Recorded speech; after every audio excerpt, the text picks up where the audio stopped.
Welcome to Kaumudy Global. Chief Minister Pinarayi Vijayan managed to surprise everyone on Tuesday when he agreed to pause all other assembly procedures in order to discuss the most recent accusations made against him and his family by gold smuggling accused Swapna Suresh. After the second Pinarayi ministry took office, the opposition made two previous unsuccessful attempts to bring up the gold smuggling controversy in the Assembly on August 12, 2021 and February 24th of the following year. A heated 3.5-hour debate on the issue followed. Instead of repeating Swapna's accusations, the opposition chose to address the issues. The speakers for the opposition took care not to refer to the Chief Minister's wife or children in any way that Swapna had spoken. The links of the Chief Minister's daughter were brought up. However, those were accusations raised earlier by the Congress leaders themselves. Instead of confronting the UDF posers, the ruling members' tactic was mainly to make fun of opposition leader V.D. Satishan and group the Congress and the BJP together to give the impression that the Swapna allegations were the result of a collaborative plot to bring down the LDF government. Significantly, the Chief Minister did not react to any of the 10 pointed posers hurled at him by the UDF. Instead, he responded with a series of queries that he said the UDF had neglected to pose. His argument was that the questions like who dispatched the gold from the UAE and who received the contraband would seriously embarrass the BJP, and therefore the Congress remained silent. The Chief Minister primarily read from a prepared text and sounded a little worn out. He only appeared tough and irate when he categorically refuted the accusation against his daughter. It was the only time in Vijayan's 50-minute speech that he had shown any fury.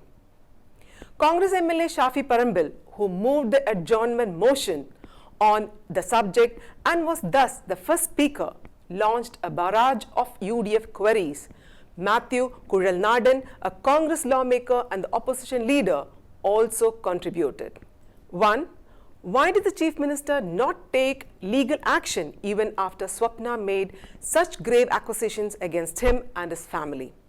According to Satishan, the Chief Minister might have filed a complaint against Swapna under Criminal Procedure Code CRPC Section 341 or under IPC Section 193, which may have resulted in a 7-year prison sentence for Swapna.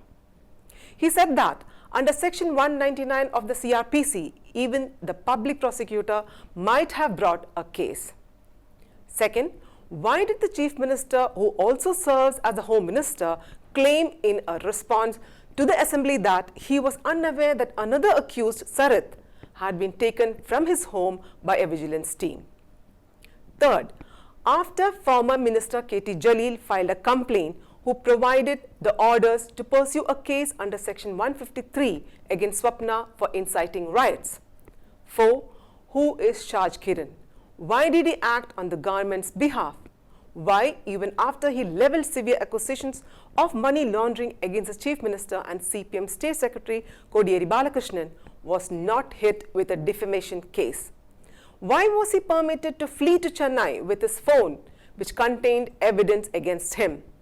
Why wasn't he detained? During his remarks, CPM MLA V. Joy displayed images of Shaj Kiran and former opposition leader Ramesh Chennithala. 5. If former Vigilance ADGP M.R. Ajit Kumar made a mistake of speaking to Shaj Kiran over the phone when he was with Swapna, why was no action taken against him? If it was not to save the Chief Minister, why was he shifted out of vigilance and given a post equivalent to that of the ADGP headquarters? 6. The Chief Minister denied having forgotten any bags as claimed by Swapna in a written response to the Assembly. However, after questioning by government authorities, his former Principal Secretary M. Shivashankar had admitted that it was true that the Chief Minister's office had urged the UAE consulate to urgently deliver the misplaced suitcase to the Chief Minister in the UAE in 2016. Why is there a conflict here? 7. Given that the Kerala government has its own official methods of carrying the luggage, why did the Chief Minister opt to go through the diplomatic route? Why was the Chief Minister's suitcase required to have diplomatic immunity? This question was raised by hurled. 8. Why are there two different types of justice for officials? The CM said former IPS officer Jacob Thomas's tell-all memoir, Swimming with the Sharks, was illegal, but allowed Shiv Shankar to write a memoir while in office. 9. Swapna was allowed access to the inner sanctum of the LDF government through PricewaterhouseCoopers. Jake Balakrishnan, the director of PwC, was listed as Veena's mentor on the XR Logic website before Swapna's bringing in the IT department was beset by controversy. The web page disappeared when the uproar started. The PwC director's mention was gone when it returned.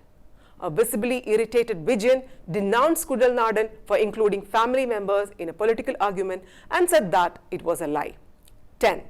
Will the Chief Minister request a CBI investigation into the gold smuggling charges because he is confident in his innocence, just as he did when he requested one into the solar scam in 2021? The Chief Minister had claimed that Sarita, the complainant and alleged solar scam victim, believed the LDF government was attempting to protect Umman Chandi. In response to all these queries by the opposition, the Chief Minister believed that the UDF should have asked these questions. 1. Did the centre issue a red corner notice against Faisal Farid, said to be the kingpin of the gold smuggling operations? Second, despite the fact that both the UAE Consul General and envoy were complicit in the crime, why would the centre arrange for an escape route for them through Delhi? Third, how did the alleged victim, who insisted she had nothing, manage to acquire a car, lodging, a well-paying job and high security? And fourth, who delivered the gold to Kerala after it was shipped from the UAE? The Chief Minister remarked the Congress would not pose such questions as it would give the BJP discomfort. And he continued, why is the Congress constructing a layer of protection around the BJP? This is Anjana signing off. Do like and share this video. For further updates, subscribe to Kaumudy Global.